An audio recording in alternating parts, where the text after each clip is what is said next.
Expoferia Madre Feliz de Vega Real. Me siento bien en el nombre de Jesús. ¿Cómo fue? ¿Cómo se siente usted? Me siento bien porque primera vez le doy gracias al Señor. ¿Y usted vino a comprar el regalo de su esposa aquí a la feria? Sí, vine por aquí porque yo soy un socio que le agradezco a la cooperativa. Yo pertenezco al distrito 091 de la Bomba de Sanoví.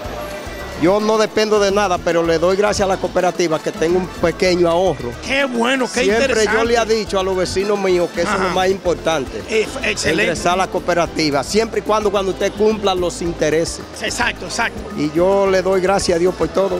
¿Y qué usted vino a comprar este año aquí a la feria? Vine a sacar una computadora. Una computadora. Para mi hijo, que es muy inteligente. Ya. Sí, ya está, nada más está en punto de montarla en el vehículo. Qué bueno, felicitaciones. ¿Y cómo se llama su esposa?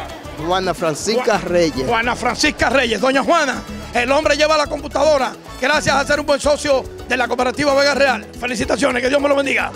Ok.